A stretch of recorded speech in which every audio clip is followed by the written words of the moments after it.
It might not be okay to work your life away, but it is okay to work your 20s away. There are two types of people. Those who want to know more, and those who want to defend what they already know. So many people are afraid of changing their mind when most of their beliefs aren't even theirs to begin with. It is astounding how many people want to be spectacular in life but also want to fit in and be normal.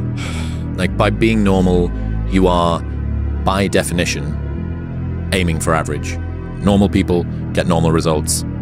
Weird people get weird results. You literally can't do what everyone else does and not expect to get what everyone else has. By doing what everyone else does, you guarantee average results. So many of the realizations that we have arrived at are only really accessible to you because you've closed the loop of all of the ones that you needed to first. You know, we're prepared to sort of waste years trying to work out what would take us days to do. It is. I understand why some people have degrees of regret around that, because they think, fuck, like, I don't know where that time went. I wish I'd known this thing sooner. But again, if action's the antidote to anxiety, the only way that you can work out what it is that you need to do is by hurrying up and doing it. And again, if the fear of failure, the fear of the unknown is worse than the actual thing, you know, it all ties together. A habit missed once is a mistake. A habit missed twice is the start of a new habit. Never miss 2 days in a row. Always stick to what makes you weird, odd, strange, different. That's your source of power, which is similar to occupy your niche. Embrace your strangeness, identify what makes you different, fuse those things together and become an anomaly. If you fake bravery when you're terrified, that is bravery. And I kind of feel like motivation is the same thing. If you do the thing when you're feeling unmotivated, that is motivation. This business idea won't work, and you might have 9 failures. My first 9 businesses didn't really amount to anything. 9, as in the first one, I spent time on it, it failed. Second one, this one will be different. Spent time on it, failed. And then the third one, this one, failed. And then 6 more after that. And it's painful as shit because the whole time everyone is telling you, I told you so. And they're right. Today, but not forever. If you knew that it was going to work, there would be no risk in doing it because it would be certain. So everybody has to deal with this. This is the thing. This is why I use this term personal curse. It was what I wrote for myself. You haven't been given this bespoke, idiosyncratic challenge that only you have to face. This is what every person who gets from a place that they are to a place that they want to be has to go through, because you need to try things with no promise that they are going to work. There's no confirmation of glory or success or accolade or prestige or anything on the other side. None of it at all. You're just, it's not even like you're David Goggins with broken legs running a fucking Navy SEAL Hell Week. It's mundane, daily, just uncertainty and like ambient malaise as you're reading another book on meditation and you're sitting down with your eyes closed listening to Sam Harris tell you to fucking listen to your breath.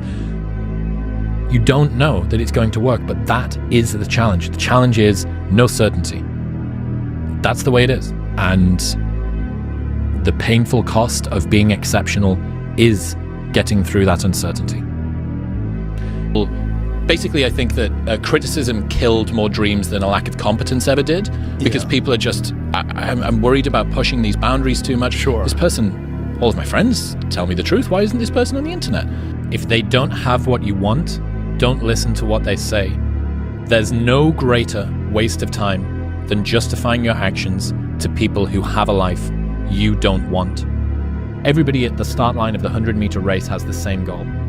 It's to win. So it's not the person who has the best goals, it's the person who has the best systems and preparation. I probably should stop caring about what other people think about me, given that most people don't even like themselves. Right? Most people don't even like themselves. Why on earth would you give anybody else that power? Your boos mean nothing. I've seen what makes you cheer. And now people say, it must be nice for you. And you go, dude, fuck you. Like, if you could have seen how much criticism and hard work and lonely nights and all of this stuff when nobody was watching and I was was unsure of myself, chronically miserable, and I criticized, and all my friends took the piss out of me, and I did all of these things. I had to go through all of that for you to now say, must be nice. I was alone all the time. All I did was be alone. I was alone in my room playing. I was alone in the schoolyard. I was alone in lessons. I was alone walking home. People want to find their passion, but you don't find it, you create it. And you create it by getting good at something. And to get good at stuff, you start by doing something you suck at. Then you get good. Then you like it. Then people ask how you found your passion. Answer: by starting when you sucked and not giving up. If you haven't gotten what you want, then you're not worthy of it, period. And that's okay. Now you can admit that you suck and improve.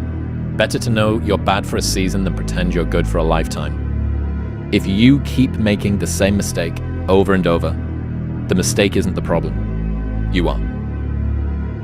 So imagine that you had a friend, and every time that you invited this friend out for lunch, they showed up an hour late, or they didn't show up at all. After a while, you'd stop trusting them and stop inviting them out at all. Right. Well, you are that friend to yourself. Yeah.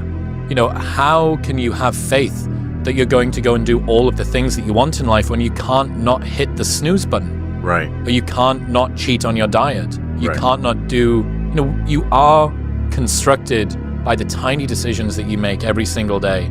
Stop breaking promises to yourself. When you say, I'm going to wake up tomorrow at 7 a.m., and when the option comes to hit the snooze button, don't do it. There's one win that you've got for the day. That's action, right? And it is just, it's tried to say the Peterson clean your room thing, but the reason that that works is that you start with the smallest ever step and you expand out from there.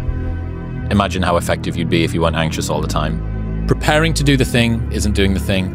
Scheduling time to do the thing isn't doing the thing. Making a to-do list for the thing isn't doing the thing. Telling people you're going to do the thing isn't doing the thing. Messaging friends who may or may not be doing the thing isn't doing the thing. Writing a banger tweet about how you're going to do the thing isn't doing the thing. Hating on yourself for not doing the thing isn't doing the thing. Hating on other people who have done the thing isn't doing the thing. Hating on the obstacles in the way of you doing the thing isn't doing the thing. Fantasizing about all of the adoration you'll receive once you do the thing isn't doing the thing. Reading about how to do the thing isn't doing the thing. Reading about how other people did the thing isn't doing the thing. Reading this essay isn't doing the thing. The only thing that is doing the thing is doing the thing. And I love this insight that you can dress it up however you want. The work just needs doing. Imagine that you're in a movie, and imagine the movie begins now, and you're the hero of the movie. Yeah. What would that guy do? Yeah. What would that guy do right now? Yeah. Because you are. If people are succeeding, even slightly, in a job that they hate, think about how good you could be if it was something that you really, really cared about. Right. Think about how amazing you could be if you pursued something that you genuinely had existential simpatico with. Right. As opposed to something that you detest. Yeah. Or are just not that fussed about. If you're in the chasm of comfortable complacency, just how good could you be if this was something that you loved? Yeah. Holy fuck. They say that true hell is when the person that you are meets the person you could have